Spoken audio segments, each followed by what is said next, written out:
गायत्री विद्या मंदिर उच्च माध्यमिक विद्यालय सांचौर की ऑनलाइन क्लास में आप सभी विद्यार्थियों का स्वागत है। क्लास 11th के सब्जेक्ट जीव विज्ञान की इस क्लास में आज हम लोग डिस्कस करने जा रहे हैं पुष्पीय पादपों की आकार की, और इस पाठ से संबंधित ये लेसन नंबर 4 है। सब्जेक्ट का लेसन है वो 5वां है, लेकिन इसी लेसन का ये जो वीडियो नंबर है वो कौन सा है, 4 है। हम इससे पहले 3 पार्ट में इस लेसन के कुछ टॉपिक पढ़ चुके हैं। हमने अभी तक क्या क्या पढ़ लिया है? पादपों की आकारिकी संरचना के बारे में, मूल के प्रकार, मूल की संरचना, मूल के लक्षण। आज हम इस क्लास में पढ़ने जा रहे हैं मूल के रूपांतरण।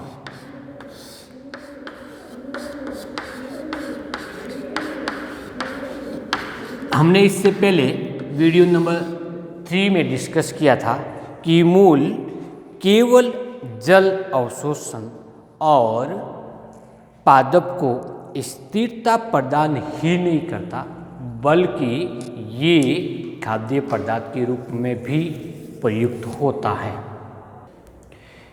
इसके अतिरिक्त मूल के अन्य कार्य भी हो सकते हैं जो मुख्य रूप से उसकी संरचना में परिवर्तन होने के कारण होते हैं, जैसे कोई यांत्रिक कार्य के लिए भी हो सकता है। तो हम सबसे पहले रूपांतरण के इस खंड के अंतर्गत हम संग्रहण के आधार पर मूल के विभिन्न रूपांतरण या मूल की संरचना को समझेंगे। जैसा कि हमने मूल के प्रकार पढ़े थे, तो कुल 3 प्रकार की मूल पढ़ी थी। एक मूसला मूल, नंबर 2 रेशेदार मूल, और नंबर 3 अपस्थानिक मूल। इसमें से कुल कितनी हुई? नंबर 1 मूसला मूल के बारे में डिस्कस किया, नंबर 2 अपस्थानिक मूल के बारे में डिस्कस किया था, और तीसरी मूल जो पड़ी थी वो थी रेशेदार मूल। इन तीनों प्रकार में से मूसला मूल और रेशेदार मूल, मूसला मूल और अपस्थानिक मूल ही रूपांतरण में भाग लेती है। रेशेदार मूल के रूपांतरण नहीं पाए जाते। तो हम सबसे पहले खाद्य संग्रहण के आधार पर रूपांतरण देखते हैं। तो नंबर ए, खाद्य संग्रहण के आधार पर। तो इसमें हमें पहले किसको देखना पड़ेगा? मूसला मूल के रूपांतरण देखने।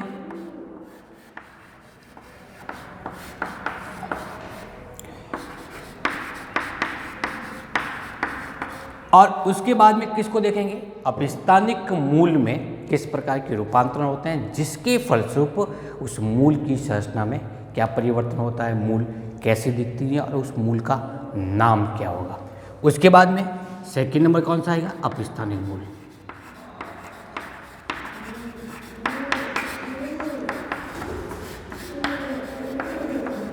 तो प्रारंभ करते हैं मूसला मूल के रूपांतरण।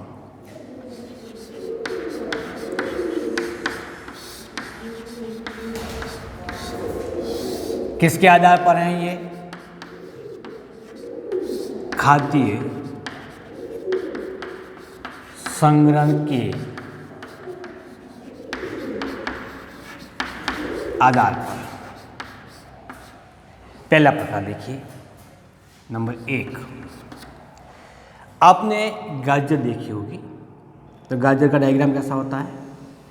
गाजर अग्रभाग से थोड़ी सी फूली हुई होती है और धीरे धीरे वो नीचे की ओर संकरी होती जाती है। इस प्रकार की संरचना। इसके साथ यहाँ पर छोटी छोटी रेशेदार संरचना भी आपने कई बार देखी होगी। तो ये जो मूल है वो कौन सी मूल है? मूसला मूल है। यहाँ पे जो हरे रंग का भाग होता है, इसके ऊपरी भाग पर क्या लगे हुए होते हैं? पत्ते लगे हुए होते हैं। इस प्रकार की संरचना में मूल की दिखाई देती है। तो हुआ क्यों ये? चाहे मूसला मूल हो या स्थानिक मूल हो, मूल में खाद्य पदार्थों का संग्रहण होता है और संग्रहण के कारण इन मूलीय संरचना की आकृति कुछ इस प्रकार की हो जाती है या अन्य प्रकार की होगी, जो हम आगे पढ़ेंगे। तो इनमें क्या संग्रहित हुआ है? खाद्य पदार्थ, जिसमें कार्बोहाइड्रेट, विटामिन्स और खनिज लवण उपस्थित होते हैं। इनको क्या नाम देते हैं? खाद्य पदार्थ। वे क्यों? क्योंकि इन मूलीय संरचना में ये एकत्रित होने के बाद में धीरे धीरे पादप का शेष भाग, इस मूलीय संरचना के अतिरिक्त शेष भाग जैसे तना है, पत्तियां, वो सूख कर नष्ट हो जाते हैं, यानी पादप क्या हो गया? नष्ट हो गया। लेकिन ये जो स्ट्रक्चर है वो इस पादप को वापस निर्मित करने में सक्षम होती है, यानी वापस इसको बोएंगे तो क्या निकलेगी? यहाँ से वापस पत्तियां निकलना प्रारंभ होगी। जैसे आलू के टुकड़े को बोते हैं तो वापस पानी निकलना प्रारंभ होती है। तो मूल में भी इस प्रकार के खाद्य संग्रहण होने के कारण जब अनुकूल परिस्थितियाँ होती है तब ये वापस पादप को निर्मित करने में सक्षम होती है, अर्थात जनन प्रक्रिया में भाग लेने के लिए होती है। तो जनन के लिए होती है, लेकिन मानव अपने हित के लिए इन मूलीय संरचना को या इन पादपीय संरचना को, जिनमें खाद्य पदार्थ उपस्थित होता है, उस खाद्य पदार्थ को ग्रहण करता है। तो किसके लिए, किस रूप में काम कर रहा है? ये भोजन के रूप में काम कर रहा है। तो मानव इसको किस लिए उपयोग में ले रहा है?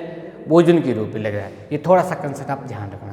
तो नंबर फर्स्ट, जब गाजर की संरचना को हम ये देखते हैं तो इस प्रकार का आकार किसके समान दिखाई देता है? शंकु के नुमा। तो इस प्रकार की मूल को हम नाम देते हैं शंक्वाकार या कॉर्न लाइक, शंक्वाकार मूल। आकृति कैसी होगी? शंकु के नुमा होगी। उदाहरण क्या आएगा इसका हमारे पास में? उदाहरण गाजर अथवा डोकस कैरोटा, ये होगी गाजर। दूसरा एग्जाम्पल देखिए आप, एग्जाम्पल नंबर 2। इस प्रकार की मूल को हम तुर्क रूपी मूल कहते हैं। कैसा कहेंगे? तुर्क रूपी। अब तुर्क रूपी या फ्यूजिफॉर्म किस प्रकार की होती है? ये मूल जिसका अग्रभाग थोड़ा सा त्रिकोणा होता है, लेकिन फिर मध्य वाला भाग धीरे धीरे फूल करके पक्ष भाग वापस होता है, वो संकरा हो जाता है। तो अग्रभाग संकरा होता है और पक्ष भाग संकरा होता है, लेकिन बीच से ये संग्रहण के कारण मोटी कंदील संरचना में रूपांतरित हो जाती है। इसको नाम देते हैं तुर्क रूपी। और इस प्रकार की मूल किस में पाई जाती है? ये मूलीय संरचना का एग्जाम्पल है, वो है मूली या रेफेनस सटाइवा। याद रखना, ऐसी मूल जिनमें खाद्य संग्रहण के पश्चात दोनों सिरे संकरे हो जबकि बीच में से मोटी हो, तुर्क रूपी मूसला मूल कहलाती है। नंबर 3,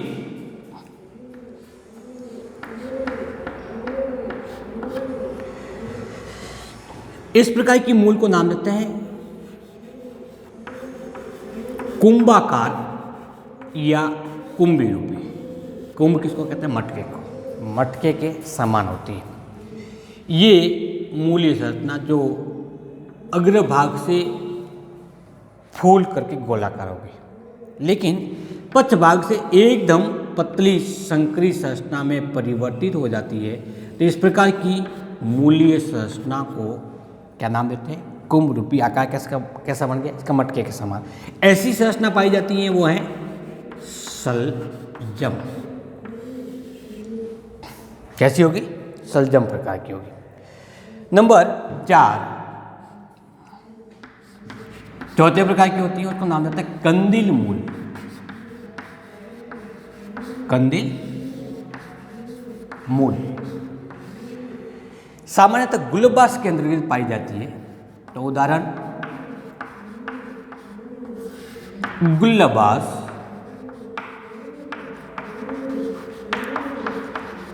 इस प्रकार की मूल कैसे होगी? ये मूल सामान्य तौर पर समूह के अंतर्गत पाई जाएगी और इसकी आकृति होती है वो अनियमित प्रकार की होती है। तो इस प्रकार की मूलीय संरचना को नाम देते हैं कंदिल मूल।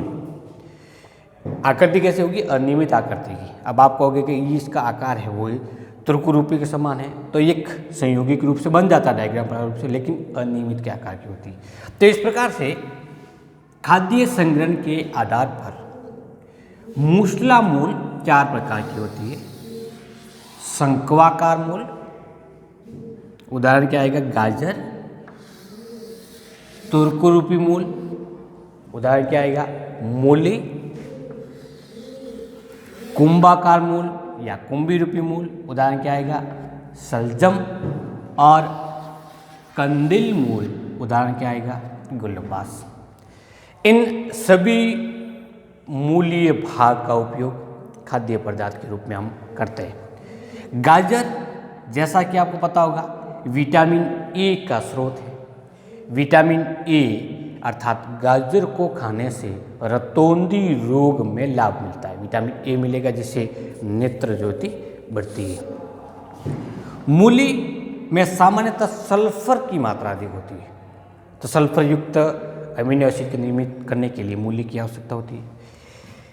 सलजम में कार्बोहाइड्रेट जैसे पदार्थ अधिक होते हैं, तो कार्बोहाइड्रेट को प्राप्त करने के लिए हम सलजम का उपयोग करते हैं।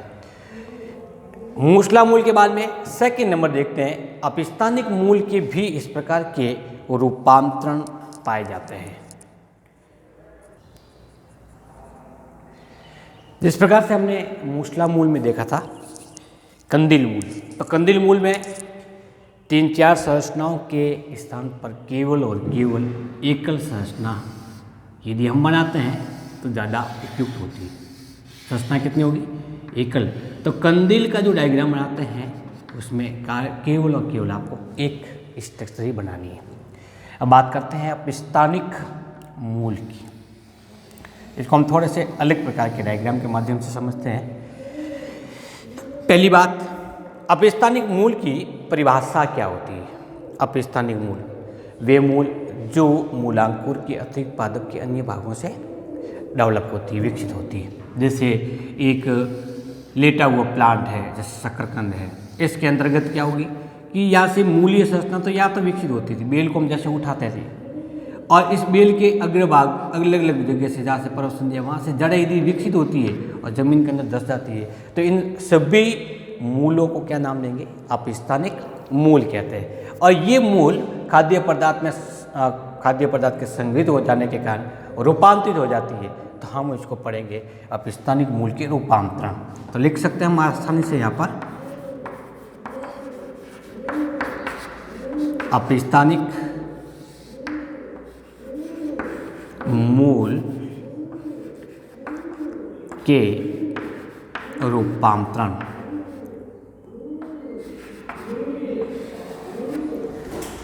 पहले देखिए, सबसे पहला चलते हैं अपन।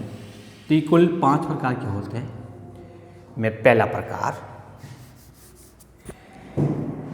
जैसे हमने एक कंदिल मूल का डायग्राम लिया था, उसमें कितने बनाते हैं? एक, क्योंकि मूसला मूल की मुख्य मूल एक होती है। लेकिन यही कंदिल मूल, क्योंकि अपस्थानिक मूल हमेशा एक से अधिक होती है, तो एक से अधिक समूह में विकसित हो जाती है। संरचना किसके समान होगी? कंदिल में मूसला मूल की कंदिल होती है तो एक, लेकिन अपस्थानिक की कंदिल होती है तो वो होती है एक से अधिक। तो इस प्रकार की मूल को हम नाम देते हैं कंदिल मूल, और ये मुख्य रूप से पाई जाती है आइपोमिया में या शकरकंद में। तो हम लिख सकते हैं पहला भाग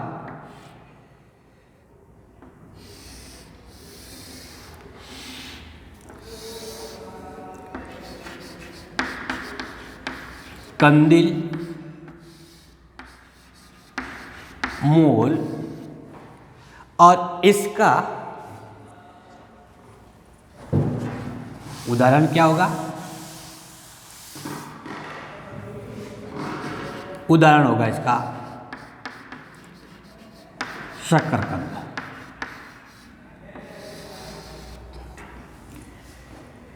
नंबर सेकेंड,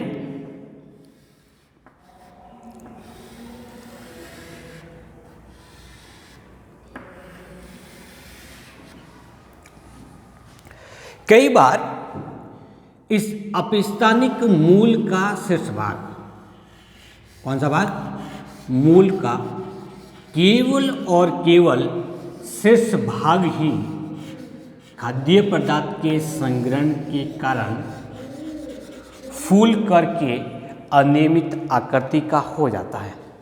तो इस प्रकार की मूल को हम गांठेदार मूल कहते हैं। क्या नाम देंगे इसको? इस मूल को नाम देंगे गांठेदार मूल, नोडुलस मूल कहेंगे इसको, गांठेदार मूल। इसमें और इसमें क्या परिवर्तन है? इसमें संपूर्ण भाग खाद्य पदार्थ के संग्रहण के कारण फूल गया है, जबकि इसमें केवल शीर्ष भाग खाद्य पदार्थ के संग्रहण के कारण फूल जाता है। तो नाम देंगे गांठेदार मूल। और इस प्रकार की मूल किस में पाई जाएगी? आंबा हल्दी में। आंबा हल्दी।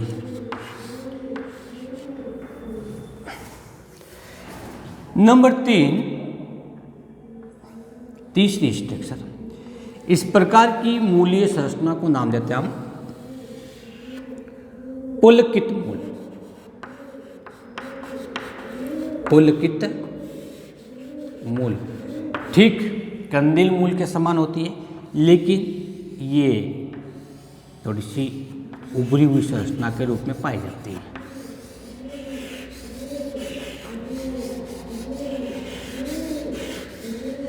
पुलकित मूल का एग्जाम्पल है सतावर।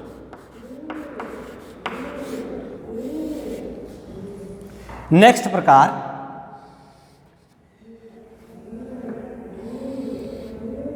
मूल के कुछ भाग पर संग्रहण का फूल करके गोलाकार होगी, फिर इस भाग पर संग्रहण नहीं हुआ, फिर आगे जाकर के फिर संग्रहण हुआ। इस प्रकार की ग्रंथियों के समान, मणिकाओं के समान संरचना में मूल परिवर्तित हो जाती है। माला के समान होने के कारण इन मूलीय संरचनाओं को हम नाम देते हैं मालाकार मूल।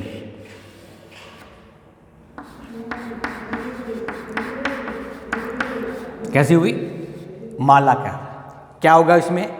जब अपस्थानिक मूल एकांतरण क्रम में दबी हुई हो अथवा एकांतरण क्रम में फूली हुई हो, तो हम इस संरचना को मालाकार संरचना के समान बनने के कारण मालाकार मूल कहते हैं। और ऐसी मूल सामान्य तौर पर करेला में पाई जाती है। किसमें मिलेगी? करेला में। तो एग्जाम्पल इसका क्या होगा? करेला।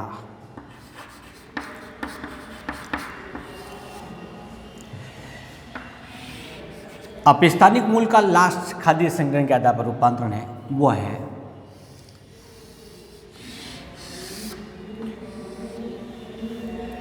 एक मूल है जिसमें छोटे छोटे वलय के समान संरचना बन जाती है। कैसे बन गए? वलय। जैसे चौक के चारों तरफ एक रिंग यहाँ बन गई, दूसरी रिंग यहाँ बन जाती है, तीसरी रिंग ऊपर बनती है, चौथी रिंग ऊपर बनती है। इस प्रकार की संरचना होती है। वलय के समान होने के कारण इसको हम क्या नाम देते हैं? वलयकार मूल। वलयकार मूल। और ये मूल मुख्य रूप से पाई जाती है सिफिलिस में।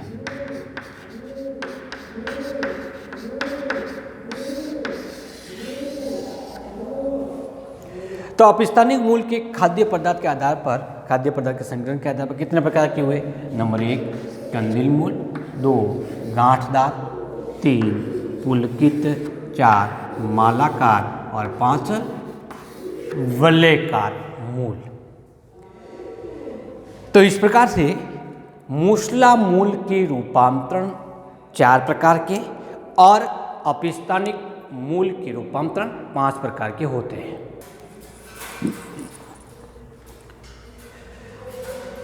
सिफिलिस, जिसे एपिका के नाम से जाना जाता है, ये एक मुख्य रूप से औषधीय पादप है जो हिमालय के क्षेत्र में पाया जाता है।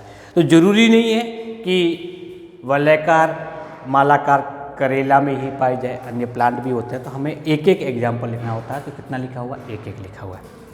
अब जब आप NCERT की बुक्स को पढ़ोगे तब उसमें मूल के रूपांतरण में मूसला मूल के संदर्भ में देखेंगे तो केवल 2 मिलते हैं, एक मूली का है, एक गाजर का है। दूसरा, यदि हम अपस्थानिक मूल के रूप में बात करेंगे तो शकरकंद का एग्जाम्पल मिल सकता है, अम्बा हल्दी का मिल सकता है, इसके अलावा नहीं मिलते। तो हमें शेष 3 पढ़ने की क्यों आवश्यकता हुई? क्योंकि NCERT सिलेबस के अनुसार वहाँ पे आपको पढ़ने को मिलती है क्या आप अन्य मूल के रूपांतरण जो खाद्य संग्रहण के आधार पर होते हैं उनके नाम जानते हो या बता सकते हो?